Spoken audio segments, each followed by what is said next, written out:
Hey everyone, my name's Kronis, and this is the Musicians Insider podcast. And today we have special guest Kyle Rodriguez, who's a film composer, and he's done a lot of things he's going to get into and tell you about today's on the call. How you doing, Kyle? I'm doing so well. How are you, man? Well, I can see the sun coming through your window, which makes me think you're probably in LA. I am. I Yeah, am. Yes. and I'm in Canada, and it's actually a little chilly. I don't get too weathery, but I've got some sun coming in, and it's just starting to feel like summer here. So, after No, living in Los Angeles for 13 years, I came home when the pandemic hit. So I well, I miss I miss the weather that you're there for with every day. yeah, but I bet rent's a little cheaper. I bet quality of life is a little bit better. The trade-off. LA is the cheapest place in America to live and still be able to do really cool stuff. Like New York City, 3 times the rent. LA, I really enjoyed it. It's true. It's true. I Plus, I'm a like you. skateboarder. No way you skate. I skated yesterday and I left the park before I got hurt. Oh my God, that's huge. Yeah, it's amazing. It's my Oh, new oh, thing. dude, I skated for years So and you're a skateboarder. You didn't back quit. in the day. Back in the day. Well, I stick to longboarding. Now it's just a form of transportation. But I used to skate and I took a really bad fall like the day of my freshman orientation in high school and I couldn't do it again. Like it was bad. It was I rough. understand. I broke 2 arms in the pandemic. Um, yeah, not too swift. Same arm twice, different times.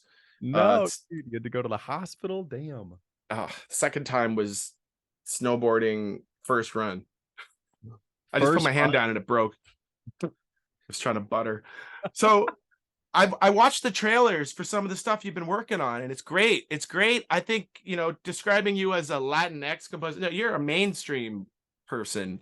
yeah, You're doing it all. So you're yeah, not in any genre specific to a group of anything. You're killing it for the world. So Jane, the trailer for Jane was really great. I enjoyed it. It's about um based on Jane Goodall, but it's kind of like kids are I guess you would say there's a 9-year-old that's sort of the main character, I guess, and it's kind of like a Jurassic Park kind of thing with all the CGI and everything. Pretty yeah. exciting for a science show.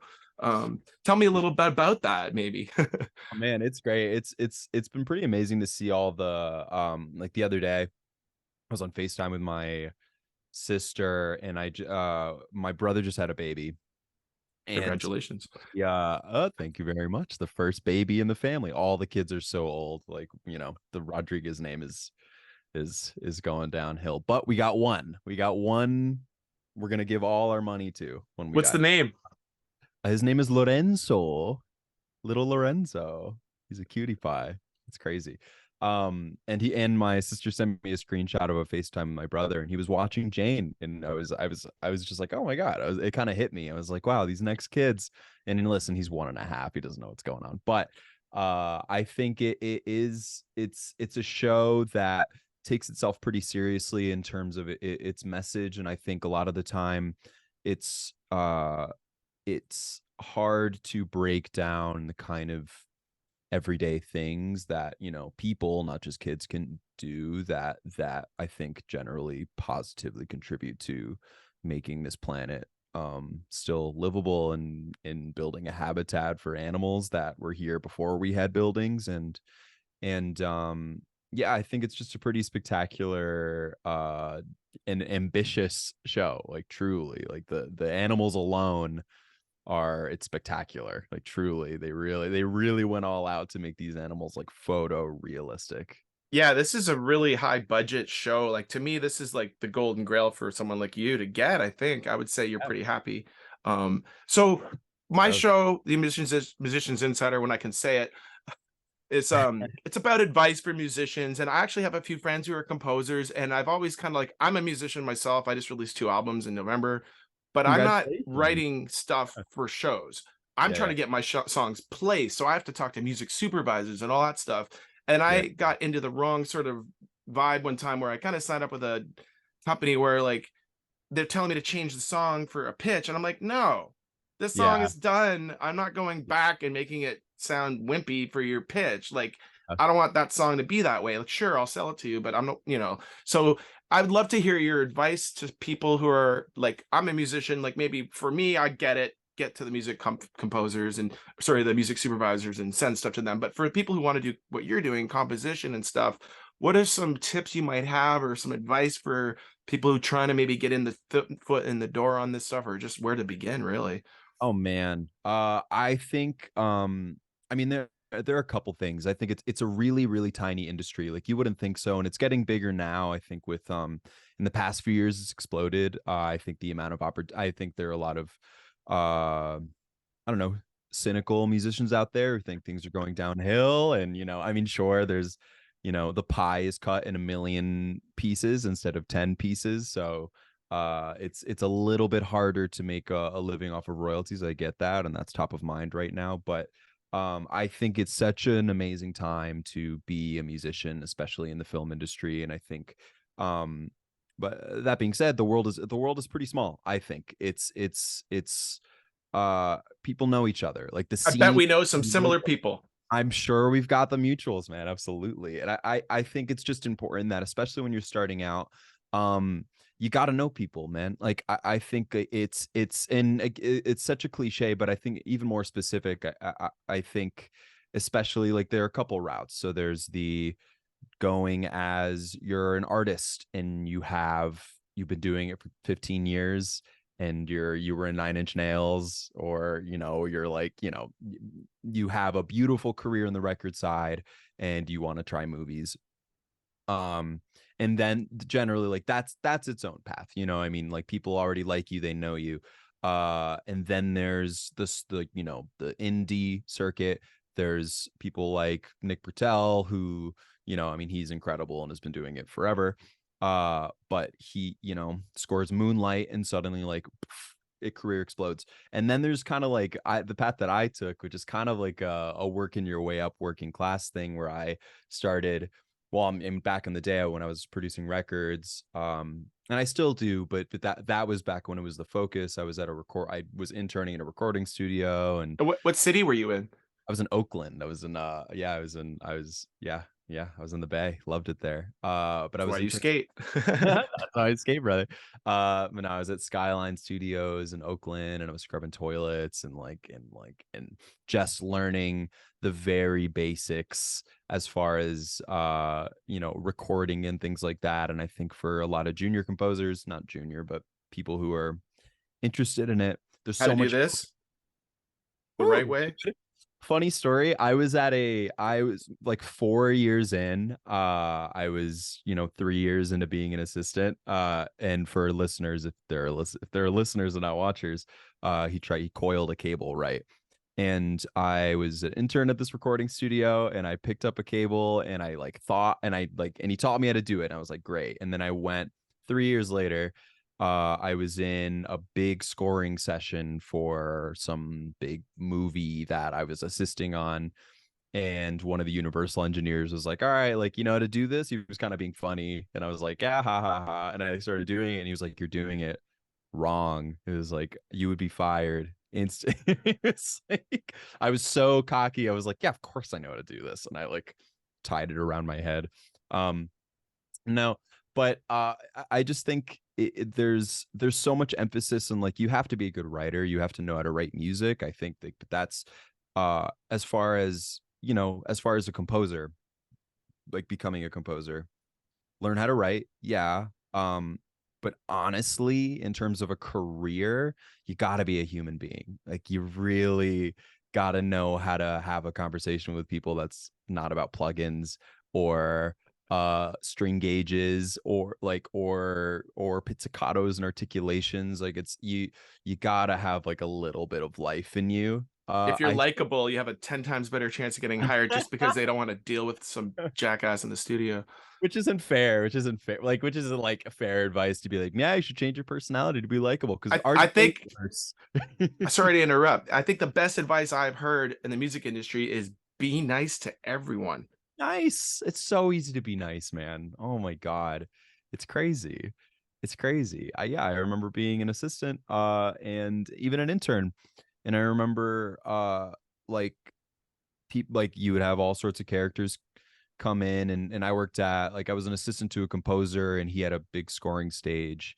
as well. So other composers would come in and rent out. And I'll always remember the people who were nice to me. And I'll like, even when I was like a lowly, sitting in the corner setting up mics, and like even getting to that took a couple of years. But it was so funny. I like all these, like I really remember forever, like the way that people made me feel when I was low. And now that I'm a few years later, I'm like, So yeah, when you moved up a little bit in the studio world, did yeah, you treat the interns or the new people kind of like the way you wanted to be treated? Did you think about that at all? yeah, of course. Oh my God. Yeah, I think like the future is bright as far as like how people are getting treated. I think at least in on my side of things, I think I mean, I don't know about recording studios. I still think it can get a little bit dodgy in the record space. But But I think studios are starting to die, and because everyone's doing it at home. It's exactly. and if you need a studio to do work, you probably in the wrong line of work at this point. Like you're a dying breed if you need a Exactly. studio. Exactly. I mean, you Yeah, might need yeah, tools to do yeah, specific things, but you don't need to book a $1,200 day yeah, at one of those places with an assistant just to track some guitars or some exactly. drums. Yep. Now, if Yep. you've got it, use it. But Sure, sure. And listen, if you got the Neve board, use it. But if you need the Neve board, come on, man.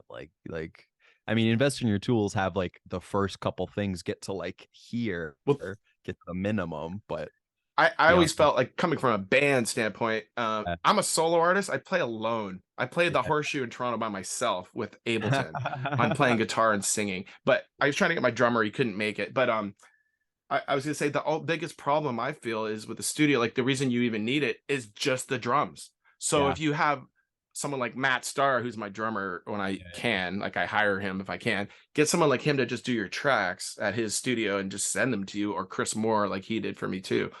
Like yeah, now you don't need to go to the studio to get drum tracks down. You can just do everything in your DAW. yeah. Yeah, it's true. And I mean, I'm really grateful for the studio experience that I had. Like the very first year, I think I got a certain respect for the space. Like I learned to respect why tracking drums in a room with mics is special. Like I was pretty amazed by uh Well, you're the just one mixing it, right?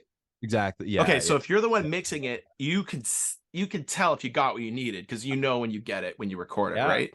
yeah, So being someone like myself, I'm executive producing. I'm hiring all these yeah, guys. yeah, I don't mix because I don't have time. I'm yeah. learning, but I don't ever profess to be someone who can mix other people's shit. But Sure. I know when I can tell when the engineer's happy about the drums, Yeah, and if they're not, you're fucked because the drums are first. yeah. No, it's true. It's true. It like there really is an electricity in the room when you get the drums right. It get really like I mean I barely touch a drum kit I mean once I have like a space I think like then I've got a drum kit sitting right there and I can't wait to mic that shit up, but I don't have the room. Um but yeah, no, respect to being able like to you got to know how to do that. I think like especially when you're starting out, if you want to go the work your way up route, which I think is completely viable, you got to learn the ropes somewhere. Because if you by and this is a 1 in 1,000 chance, but if by you're the 1 in 1,000 that booked your first studio feature and you've never done it before, that's tough if you have no experience. Because um or at least like hire some people who've done it before, who you trust, who can like guide you. Because there's just a lot of there's a lot of weird mistakes that you can make along the way that will just ruin that experience for your directors and things like that, like sending it in the wrong sample rate, dumb tech stuff that totally like seems So I have a computer science degree. I've done numerous records on 2-inch tape and on digital. And still, when I got to send my wave file to the radio station, because I'm used to a 44.1 16-bit, why is it 24-bit? it's Why does 24 it have bit to be baby, 24-bit? And what 24 the 40, 48. That's right. like suddenly it's 24 44.1 What? or No. 48, right? Like what are they telling you? Like why does it have to change suddenly, right? So it's just like Because it's a higher number, but it's not so high that it seems ridiculous. It 20 24 48 just feels like quality, you know? That's, I don't think there's any other reason besides that. I don't It's think so it funny. really does anything else besides, yeah, you have more dynamic range in the recording. Well, it's Cool. if you're sampling it from a 16-bit anyway, just to have it at that format, it doesn't do anything, but you're just No, giving them what they asked for. no, no, no, no, no. Well, I mean, if everything else, I mean, listen, we're getting so into the weeds, I'm silly. but but if, I mean, but if everything else in the session is 48 and your thing is 40, 41, it's Well, not just, what I was asking you about is the final wave file you're giving to a radio station. What should it be? I think 24, 48. Perfect, because that's I what think they have so. to be. I think Um, so. In musicians my, don't necessarily understand that, and it's frustrating sometimes. So I like to try to clarify those little tidbits. But let's talk bro, about. they should learn how to write good songs and make cool sounds. Just don't let the sample rate of your session get in the way of you making something cool. That'll come later. Don't worry about it. Just finish, learn how to finish a freaking song, man. Who Don't let cares? it ruin your day. Jesus So Christ. I was at the Rainbow, out front of the Rainbow before. I'm not going to talk about certain people. Let's just say I saw Frank Stallone out front there, and I thought that was pretty funny. Did you really? Yeah, and I'm like, they're like, oh, that. I'm like, oh, that's Frank Stallone. Nice. Oh, And because there's a bunch of people around, we are just kind of there. You know, if you go to the Rainbow a lot, I love the Rainbow. I used to spend a lot of time yeah. hanging out by the Lemmy statue because it's kind of like you don't have Yeah. to walk out in the parking lot. You know what I mean? Yeah. But on that front, I wanted to talk to you a little bit about. I guess it came out on May 17th, the Family Stallone. Oh yeah, that's right. So you've scored that. Did Yeah. you actually hang out with them, or did you just do it all in your studio? Were you part of the show? I mean, like, so the way that those kinds of like, honestly, it was abnormal for them to have a composer in the first place. So you usually with Reality reality type shows, shows? Yeah, you know what I mean? Like, usually with that kind of thing, they've got a beautiful library with stock. a billion trillion tracks the the studio or the network owns, that they can go in and they can pick stuff out. But I think shout out to Kate and Lewis, who were on that show and who were amazing. The music supervisors, they were like, "Oh, we want to let's hit something here. Like, let's bring on a composer." So it was even unusual for me to be even involved. But so usually I was working mainly with the music supervisors, and then the music supervisors and a couple of the producers would be in the room, and we would spot, and uh I ended up, we would spot an episode.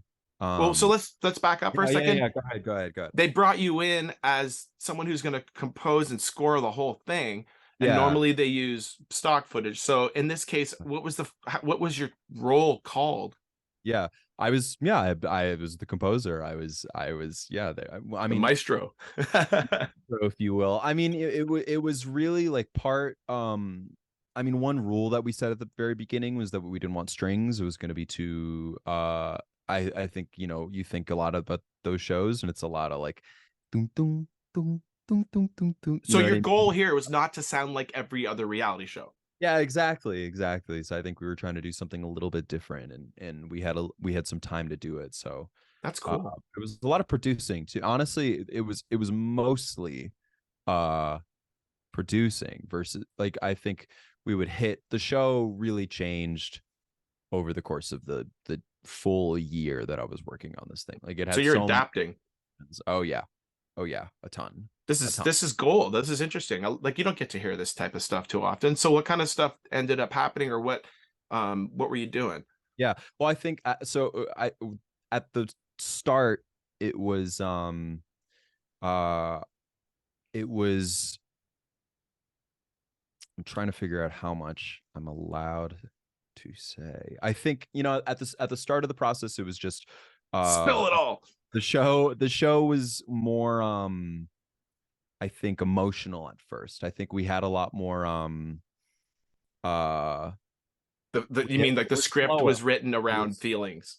Yeah, I mean, with what script that they had. I think it was a lot more it was a lot slower paced at first. And so I was writing these kind of ambient synth Ballads. guitar, yeah, these kinds of things that felt very unlike the genre at all. And then eventually we got the note back that was like, okay, we're kind of switching directions. That ended up happening a couple times over the course of the show, but where we landed was the process would be I would watch an episode, I'd figure out how like kinds of moments that we needed to cover. Like we need a moment for the family going to the beach. You know what I mean? Like, I mean, that's, I don't think that ever happens, but nobody goes to the beach in LA. But uh basically I would go away and I would write as much as I could. I would like go away for a week and I would sit and I would just like beat after beat after beat after like emotional cue. I just knew like what we had to cover and I would write a ton and then I would narrow it down to a few and then I would watch the episode and go, this works here, which is a really different way of working than anything else that I've ever done. Like then you know, Jane, for example, which is pretty, this cue is for this moment, we're hitting these beats. But for a lot of the time with reality TV, It's they like need, making a YouTube video. oh my God, dude, exactly. They need to like uh with you like you're giving your music to the editors, and then because the cut is changing so much, they need all like you hand them the music and you hand them the stems. You basically hand them a finished track and you go like, here you go, and then they will cut it around. Yeah, They'll because do, they'll mute like all everything but the bass for so they oh can hear yeah, the person talking. But that's what they need to do their job. they So I get need, it. that's what they need. It's a really different it was definitely a challenge for a while. And I mean, I'm so happy with how things So I turned out. guess some advice to musicians that are maybe Yeah, composers that are starting out is just know that if you make a track that you want to submit, like you got to have all the stems proper and ready to go with that, or else sure. you're not able to be used. Sure, sure. I mean, if I would probably, I mean, Basics, but go to a lunch with the music supervisor if you can. Honestly, that's probably like they're not going to listen to your music unless they know you, or like, I mean, even with like the composing thing, um, again, everybody's so focused on like writing beautiful music or and which you need to be able to do. But the only reason that I've ever gotten a job in my life was like, I think for the first 4 years of my career, nobody like had any idea what my music sounded like, because I was just a good vibe. I was just kind of good energy and I knew how to do everything. Like I really worked hard to become employable, which again, it was like blue collar. It was like, okay, I want to learn Pro that Tools. sounds almost IT like, Truly, truly, because truly. I've done IT and I understand like if you could fix stuff or you understand the platforms, like Yeah, yeah. people are like, oh, are you a Mac guy or Apple? I'm like, no, but I use a Mac for my live show because my PC does the visuals and it can't No, do audio. no, no, it cannot. No, it's interesting. Like, I don't know, this path has been so like I was applying to, so Universal is doing this composers initiative, which is incredible thing that they're doing. So it's like a 2 year kind of fellowship They program have that some big rooms. they do. I've They've been in got there. I had a cousin that was scoring some movie, and it was like I got to go in the American Pie room or whatever the heck room that was. your cousin. Um, I don't know if I want to. I'll tell you after. Okay. Um, but I Is this got to go in there back. It was way back when I first moved to California. It was like 2008, so I hadn't really gone to visit them much after that. But it was cool. I have some yeah. photos in like those really long boards, Yeah, yeah, yeah, and dude. they have a Those are basketball net down by the movie theater because it's so huh? much room, Really? Oh, I've never right? seen that. No, that rocks. I don't remember what we were talking about, but No, it's cool. cool. Well, I was thinking it's good to tell some of our listeners like just things that if you're starting out, what you need to know, but also like what's important to focus on, right? It's good that like Yeah, to hear it from you.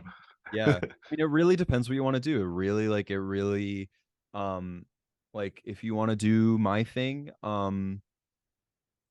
the only way that you're gonna get a job around here is not through your writing. It's through um Networking. first your energy, and second, do what do you like, do you know Logic in and out? Do you know Cubase in and out? Do you know how to record a cello? Do you know what stems are? Like there are just some, there's like a laundry list of hard skills that will make you so much more competitive than a lot of the people leaving school who are especially if you don't come from music school. I studied economics in school, but I was like a big tech, like music tech nerd and guitarist, and was playing in bands and was doing all that on the side. When I lived in LA, I had some roommates and friends who were going to there's a couple schools for DJs. Um Yeah, dude, my friend just graduated from one of those. Yeah. is one that starts with an S. I can't remember it for the moment. It doesn't really matter, but like that's interesting. They're learning production, but they're learning how to do EDM. Like it's all about like waveform manipulation, but Mhm. they're not talking about song structure really. They're talking about copying, like they take the same structure of the song and they just copy it but change the synth names and make the drops just a bit different, and then now they have two tracks. Yeah, and it works. And it works, baby. Listen, I've heard some composers who are doing incredible uh who observe even less of the traditional, like where's the structure, how do you blah, where's the arrangement. Like honestly, I like I've spent so much time, like I've been through so many iterations of being so obsessed with gear, and then like so obsessed with structure, and then so obsessed with orchestration. And now, like, I mean, it's important to know all that so then you can go, oh, nothing matters, it just needs to like feel kind of interesting and okay. And whether you like, you need to call on the tools of being able to arrange or structure or something, like that's important. But at the end of the day, who cares? Like, don't be so precious with your work, man. So interestingly, also I found this because I started on the piano, then I went to guitar, and I was basically a Yeah. guitar player. I had sang in choirs. I didn't realize I was a singer, and then I was in the studio one time and I was able to nail my backups, and the lead guy wasn't. But I Oh, didn't. My producer just like, yeah, I like working with you, but like this is kind of like, painful right now. And I yeah, felt like, well, I can't be the lead singer of that band, but I am now a lead vocalist. But when very I nice. started doing lead vocals in the studio and not just being the guitar guy, Yeah. now the guitars are allowed to be quiet. Uh-huh. I needed them louder, and now I understand mixing, how it's supposed to sound. I listen to the drums. I never did that as a guitar player.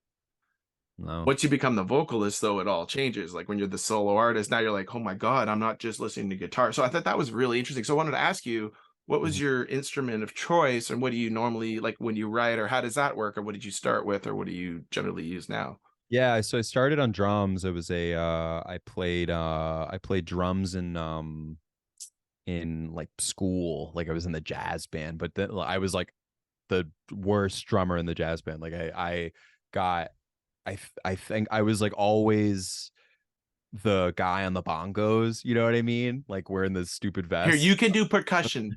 Yeah, exactly. I was like, this is because I'm freaking Cuban, isn't it? And listen, I could play the bongos. Who cares? I was pretty good. I was like, I could slam those congas. But then I picked up guitar in like eighth grade because a girl who was my friend, who had a huge crush on, said she like liked guys who played guitar, and I was really jealous of the dude he had a crush on because he had like a nice little Taylor that his parents got him. And I was like, yeah, and I like went, I bought a guitar and started learning Zeppelin and things like that. So then I played guitar for years, and then The um power of rock. power of rock, baby. Oh my god. And then and then I like, I don't know, I found like electronic music, and not like deep cuts either. Like that Disclosure album came out when I was in college, and I remember being like, whoa, what is this? And I grew up, my parents were huge, like people grew up, everyone around me. I went to summer camp, and everyone around me grew up on like AC/DC and like uh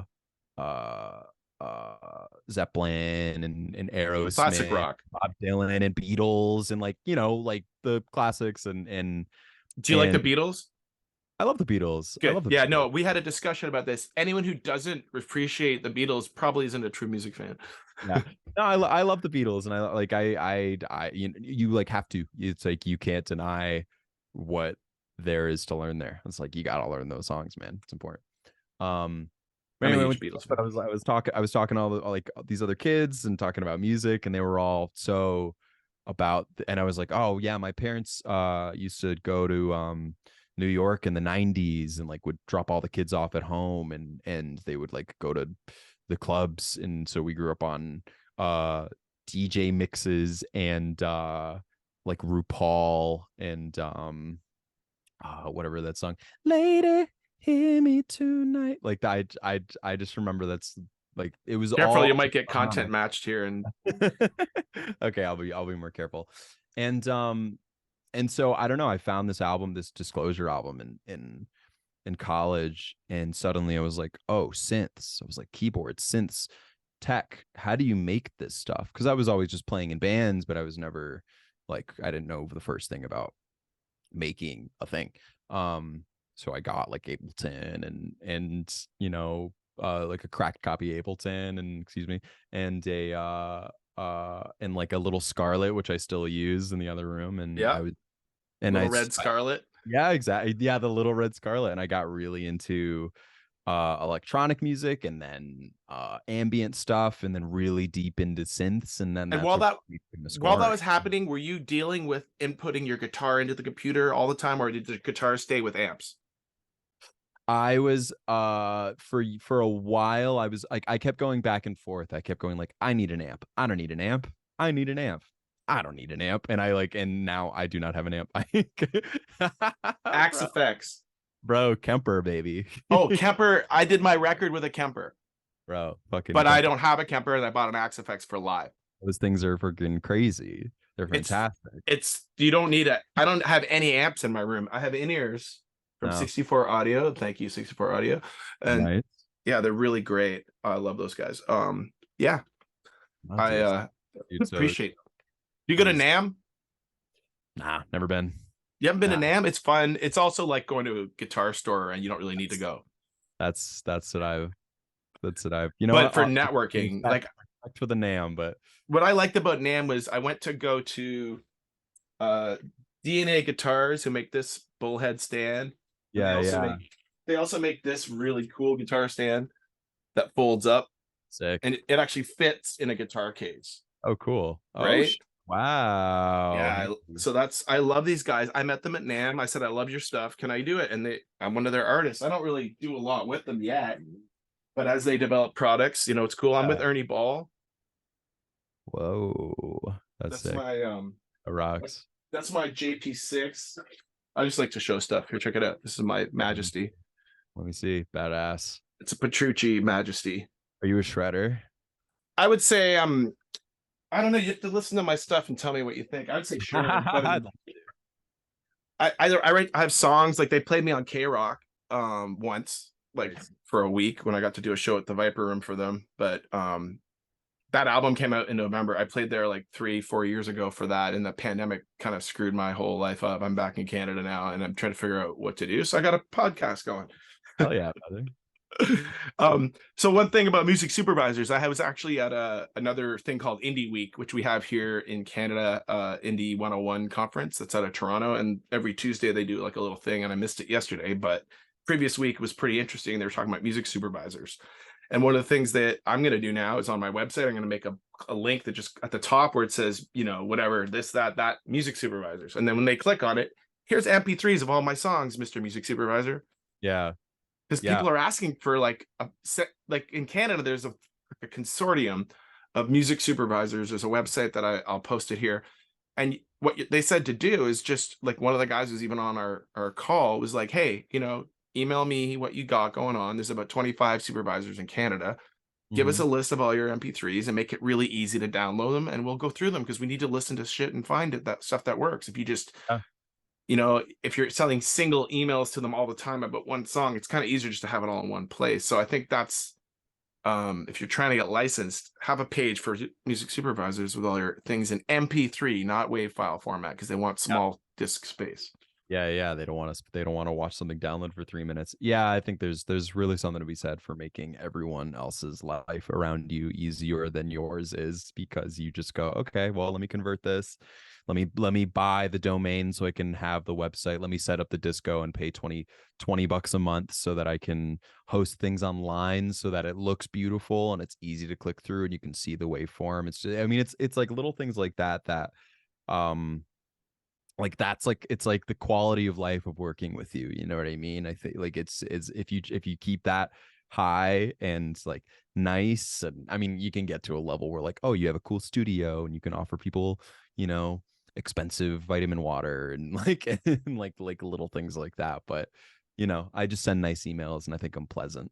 Are there any And then studios in LA that you work at that you wanna tell me about or that are awesome that I'm just curious. Like, I used to work at Excellent Sound, XLNT, they're at Hollywood and Vine. If you've ever yeah, heard of them, check them out. yeah, rad.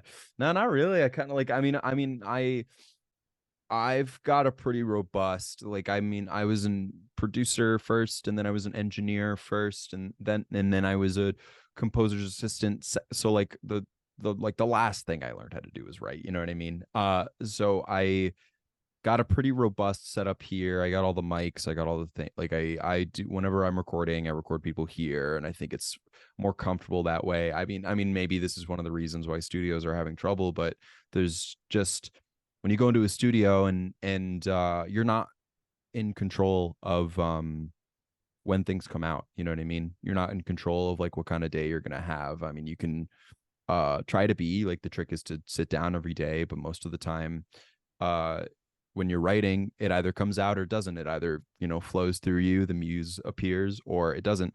And so you can book a studio all you want, but if you book a studio on the day where the muse isn't showing up for you and you walk out of that just like you're there, you're paying by the hour, you're just feeling like shit, you're just like, oh my god, like it's not coming out, what am I doing, like we're not getting the takes, like I feel so weird, it's his fault, it's like my guitarist isn't really showing up, that guy's late, it there's a lot of pressure to Especially if you got a grant and you're spending it all on a day that you're not using. exactly, and you might come out with something, but I just think like for me so far recording at home, especially with artists, especially with like friends and my own stuff, it's just so much more casual and natural, and I find that for the most part, and this isn't everybody, but I think for the most part people perform a lot better when they're relaxed and at home, and you have like a cup of tea and you're just like laying out and you're talking about your relationship or this like weird night you had last week with like your friend, and you know what I mean, it's just like And now you could get all the digital converters at home, so it's no big deal. Like that yeah, that was I the mean issue. it's an investment, you know, like you got to throw a few grand into equipment, like ta-da. But Actually, let me ask you something. yeah, sure. So I'm running Ableton Live, and it's a studio, but it's basically for performing. And Nice. I got stuff set up so I can go on TikTok with my Duo, Sick. you know, it's on my Bad. stick, and There I'm it is. using a Duo to talk to you. Yeah, I'm yeah. sorry, the iRig Sweet. IO. I love that thing. I was actually IK sent me a whole bunch of their stuff, but then Yeah, they yeah. switched the people, so I don't have the person anymore. But I don't have, like, what am I missing for recording that I might need if I only have basically stuff for performing? Like I have Yeah. Universal Audio sound card. Yeah. Um, I have two of them, so like the one I use is the twin, right? This is the Yeah. backup I have. Yeah. You're not missing anything, I don't think. I mean, Okay. you like I work in headphones most of the time. Like my room is a big rectangle. So like, I mean, if you have a room that's all bro, exactly. You know where I Uh got these? where'd you get them? I was at NAM and they had a booth and they had a giant set of these that was like this big. And Yeah. I put them on. I took a photo, and then like 5 months later, they said you were one of our winners, and they sent me a $300 pair, like the good ones, not the ones made Yeah. in China, but the ones made somewhere else, like Singapore or something. I don't know. Yeah, badass. That But rocks you. No, I don't think you're not. It's like, dude, like you don't need anything. Like I was a big gearhead, so I picked up a bunch of stuff, and now like I can pick things up. And I try to like when I have new projects, I try to well, I know get that weird producers I stuff. talked to, like I work with my friend Jay. You probably know him, Jay Rustin, Yeah, produced Steel rad. Panther. He was in a band with me years ago, but I haven't talked to him so much lately. Like we're friendly and stuff, but I just I'm not in LA anymore, and Yeah, I don't yeah. want to bug him because he's getting a lot going on. But he would always talk about things like, like oh, I gotta bus this to that, and there's always buses everywhere, and I'm just like, do I need to bus anything for this mix? Like, when am I bussing out here? Yeah, you should probably be bussing. I'm not gonna lie. Yeah, bussing's important. You should probably do So I that. know those things are needed, and I'm not doing them, so it makes me ask about them. But after sitting with guys like that, like I know the questions to ask, and I just hire the best people in the world. I hired everyone I could for everything I've done. I'm like the one that's like, I've got like the guitar tech for Billy Corgan, and I'm like the guy, but he's bigger than me, and I'm on stage. You know what I mean? Like my tech's got more promotion than me. Oh, that's So so funny. Yeah, I don't know. I mean, I guess I haven't talked about this a ton, but I like when I was growing up, like we didn't like I was pretty broke, like we didn't have any money, and so like when I wanted to like do things or like when I was like learning instruments, like I didn't dare ask for lessons because I was like we can't. I was like I just knew that that wasn't something we could afford, or I just like I was just always so weird about money growing up because I know we didn't have a ton. So I got I was like okay, like so I taught like self-taught everything. It's just and it's because like growing up I was like I sat in a room like alone trying to learn how to play the guitar because I was too embarrassed to like ask for lessons. But I think I'm grateful for that because it means I mean I've learned how to work with like I'm much better at reaching out and asking for people and bringing people in and bringing in musicians and things like that. But for years, it was me alone in a room with a computer and an interface and an instrument and trying to make stuff out of that. So I got really, really self-sufficient. So like I am a solid mixer and a solid producer and like an okay musician and I had to learn every aspect of what goes into making a record and spent time in each little category over the years more out of like just fear than anything else, but I'm grateful for that now, you know what I mean? So like it's so bizarre. so what are you working on now? Like what are you aspiring to? Are you trying to land any new Yeah. deals, or like where you what's next for Kyle? Kyle's booked out for the next little while. I mean, I've got a couple oh man, I don't know if I could talk about well, Stallone's got renewed for season 2 today, which is cool. So we'll see It about just that. started. Like I was supposed to talk to you on the 17th and we moved it to today, Yeah. but that was the day it came out. Yeah. So I was going to ask you now, since we're talking a week or two later, like, has there been feedback? You're saying it's got renewed. That's awesome. So that means Yeah. it did well. Yeah. Any other feedback from the public on it? People like it, dude. People like the show. It's I funny. haven't looked at the Rock- reviews or anything. It rocks. I mean, like it's I was just on Twitter and clicking around and people are like, you know, it's people like the show. And no, people like the show. It's good. And I'm stoked about like I think my favorite music is in an episode that came out today. This track that I wrote called God, what is it called? I think it's All I Need or something like yeah, no, it's called All I Need. And there's some really good tracks in there that I'm really proud of that I think is like good, solid music. And And it I was written for this show. yeah, So that's exactly. interesting. You're sitting around Yeah. writing for the people you've seen on now, and as you watch more episodes, you know Yeah. how to do it better.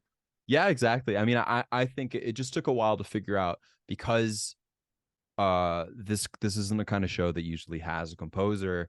It was a learning curve to figure out okay, how do we work on this, you know what I mean? Like what is the best way, what's the most efficient way so I don't have to keep doing rewrites or conforms and things like that.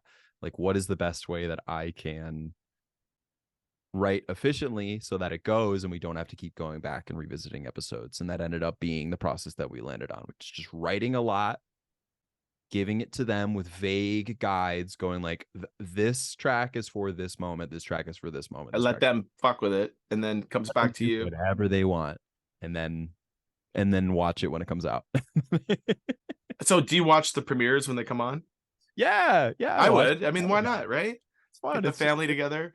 like I mean, dude, I've been like these shows have been coming out and like Jane came out a month ago and the show came out last week and it's been coming out and I've been too like Like I would love to throw a little party and like get my friends together, but I'm like, well, I got this next episode is due on Monday, so Well, that's because uh, the next party you throw will be something even bigger if you keep working this hard. So you got to keep working and worry about the party yeah, later. so far so good. So far so good. I mean, we just locked down a cool little kind of a life-changing thing this a couple That's weeks great. that I So can that shows you that your hard work's paying off. So yeah, what I'll man. do is Uh, let's without sure. any further ado, I want to thank Kyle for coming on today, Kyle Rodriguez. Is there any websites where you feature your work or Instagram handles or Twitter handles you want to promote? I'll put them all right there. Oh yeah, honestly, just go to my Instagram. It's Kyle Kyle Rodriguez, Kyle Rodriguez music, and my website doesn't have any music on there, and that was something I was pressured into by representation, and I think it's kind of a good idea. But go to the Instagram, go to the Instagram. Awesome. Best Thank way you, to. Kyle. It's been wonderful speaking with you. This has been the Musicians Insider. I'm Kronis, and we'll see you next week. When